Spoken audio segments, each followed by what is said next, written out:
Imaginez une époque où la liberté était plus importante que la sécurité.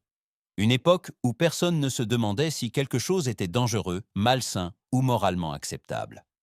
Dans les années 1960, des millions de personnes en Europe vivaient avec des habitudes qui seraient impensables, voire illégales aujourd'hui. Les enfants respiraient la fumée de cigarettes assis dans leur salle de classe. Les familles conduisaient sans ceinture de sécurité. Et personne n'y voyait un problème.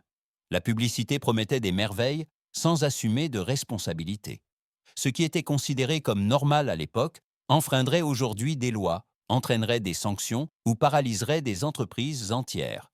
Et c'est précisément ce qui rend cette période si fascinante, car elle nous montre à quel point notre monde a changé et à quel point le danger et le quotidien étaient autrefois proches. Êtes-vous prêt à plonger dans un passé qui choque, étonne et semble à la fois nostalgique? Alors commençons par les trois choses que presque tous les Européens des années 1960 connaissaient et qui sont aujourd'hui strictement interdites. 1. Fumer partout, sans limite. Dans les années 1960, fumer faisait partie intégrante de la vie quotidienne. On fumait dans les écoles, les bureaux, les restaurants, les hôpitaux et même dans les avions, sans restriction. Les adultes fumaient à côté des enfants, les enseignants dans les bâtiments scolaires et les médecins pendant leur travail. Personne ne parlait de tabagisme passif ou de risque pour la santé, car les cigarettes étaient considérées comme normales, socialement acceptées et même élégantes. Ce n'est que des décennies plus tard que l'on a réalisé à quel point cette fumée quotidienne était réellement dangereuse. Aujourd'hui, les interdictions de fumer sont strictement réglementées, mais à l'époque, presque personne n'aurait pu imaginer que fumer serait un jour interdit presque partout. 2. Conduire sans ceinture de sécurité. Dans les années 1960, les ceintures de sécurité étaient considérées comme inutiles. Beaucoup de voitures n'en étaient même pas équipées. Et même si elles l'étaient, elles étaient rarement utilisées. Les enfants s'asseyaient sur les genoux de leurs parents, jouaient sans être attachés sur la banquette arrière ou se tenaient debout pendant le trajet. Les accidents de la route étaient considérés comme inévitables, non comme la conséquence d'un manque de sécurité. Ce n'est qu'avec l'augmentation du nombre de décès qu'un changement de mentalité a commencé. Aujourd'hui, ne pas porter sa ceinture est une infraction, mais à l'époque, c'était une expression de liberté et d'insouciance. 3. Publicité pour les cigarettes avec recommandation médicale. Dans les années 1960, la publicité pour les cigarettes était omniprésente et quasi illimitée. Ce qui est particulièrement choquant du point de vue d'aujourd'hui, c'est que des médecins apparaissaient ouvertement dans des publicités et recommandaient certaines marques de cigarettes. En blouse blanche, ils inspiraient confiance et sécurité, tout en présentant le tabagisme comme agréable, inoffensif et même sain. Il n'existait pas d'avertissement, et les dangers pour le cœur, les poumons ou la santé à long terme étaient systématiquement passés sous silence. Pour beaucoup de gens, cette publicité signifiait une légitimation claire de fumer. Ce n'est que lorsque les preuves scientifiques ne purent plus être ignorées que de telles annonces furent interdites.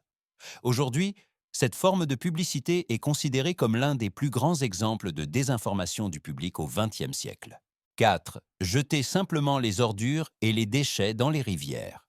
Dans les années 1960, il était considéré comme tout à fait normal de jeter directement les ordures dans les rivières et les lacs. Les ménages jetaient de vieux appareils, du plastique et des déchets dans l'eau, tandis que les usines déversaient des produits chimiques non filtrés et des eaux usées. Presque personne ne se souciait des dommages environnementaux ou de la qualité de l'eau potable. Les rivières n'étaient pas considérées comme des habitats à protéger, mais comme des lieux d'élimination pratiques. Ce n'est que lorsque les populations de poissons ont disparu et que des régions entières ont souffert de la pollution de l'eau qu'une lente prise de conscience a commencé. Aujourd'hui, la pollution des eaux est strictement interdite, mais à l'époque, cela faisait partie de la vie quotidienne. 5. Pollution atmosphérique non réglementée par l'industrie. Dans les années 1960, la pollution atmosphérique n'était guère un sujet de préoccupation. Les usines, les centrales électriques et les voitures rejetaient sans filtre fumée, suie et gaz toxiques dans l'air. Un épais smog planait sur de nombreuses villes européennes, mais il était considéré comme un signe de progrès et d'industrialisation. Les maladies respiratoires augmentaient sans qu'un lien clair ne soit établi. Il n'y avait guère de mesures, pas de valeur limite et pratiquement aucun contrôle étatique. Ce n'est que lorsque des villes entières ont souffert de crises sanitaires que l'on a réalisé que l'air pur n'est pas un luxe, mais une nécessité vitale. Aujourd'hui, la qualité de l'air est strictement surveillée, mais à l'époque, on respirait le danger sans le savoir. 6. Peinture au plomb dans les maisons et les jouets. Dans les années 1960, la peinture au plomb faisait partie intégrante du quotidien. Elle était utilisée pour les murs des maisons, les meubles, les jouets et même les lits de bébés, car elle était durable et de couleur intense. Les conséquences sanitaires étaient un peu connues ou ignorées. Les enfants entraient quotidiennement en contact avec ces peintures, mâchaient les surfaces laquées et ingéraient du plomb toxique, ce qui entraînait des troubles du développement et des maladies graves. Ce n'est que des années plus tard que l'ampleur du danger a été pleinement reconnue. Aujourd'hui, la peinture au plomb est strictement interdite et son retrait des bâtiments anciens est réglementé par la loi. 7. Les adolescents fumaient tout naturellement.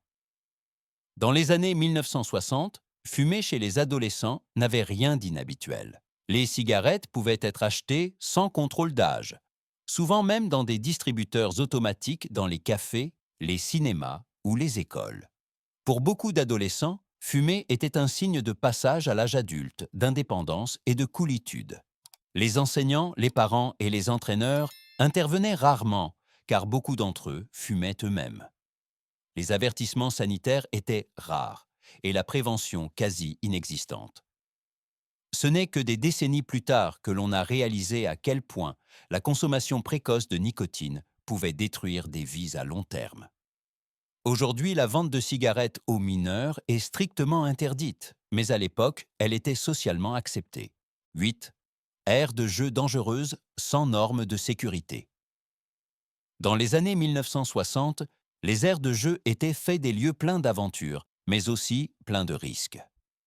Des structures d'escalade hautes se dressaient sur du béton dur, des toboggans métalliques devenaient brûlants au soleil, et des manèges tournaient sans aucune limitation.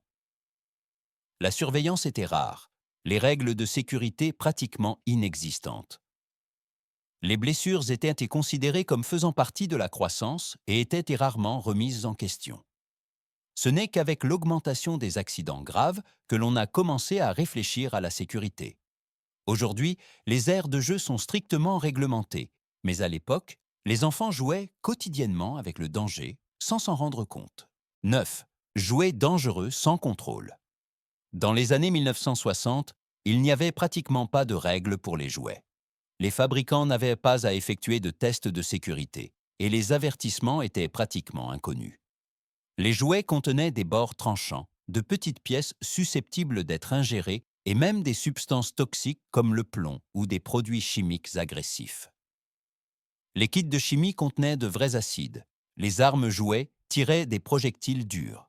Les parents faisaient confiance au fait que tout ce qui était en vente était sûr, mais de nombreux enfants en ont payé le prix par des blessures ou des intoxications. Ce n'est que plus tard que la pression publique a conduit à des lois strictes sur la sécurité des jouets, qui sont aujourd'hui une évidence. 10. Écoles sans mesures de sécurité.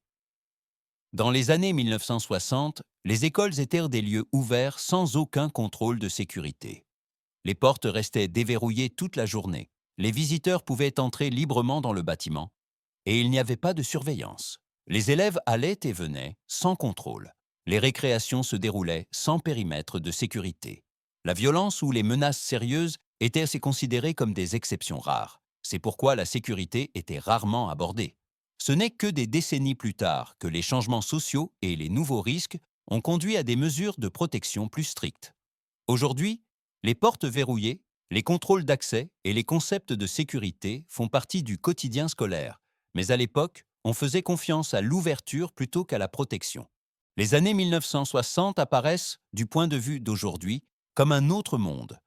Beaucoup de choses qui faisaient alors partie du quotidien enfreindraient aujourd'hui des lois, entraîneraient des sanctions ou déclencheraient l'indignation publique. Mais cette période n'était pas une exception. Elle était un miroir de la lenteur avec laquelle les sociétés reconnaissent les risques et assument leurs responsabilités. Le progrès n'intervient souvent que lorsque les erreurs ne peuvent plus être ignorées. Ces retours en arrière nous rappellent que la sécurité, la santé et la protection ne sont pas des évidences, mais le résultat de décennies de découvertes, de luttes et de changements. Ce qui est normal aujourd'hui était autrefois considéré comme excessif. Et ce qui est interdit aujourd'hui était autrefois monnaie courante. Si ce voyage dans le passé vous a plu, restez connectés. Car l'histoire le montre maintes et maintes fois. Notre présent est le résultat des leçons du passé.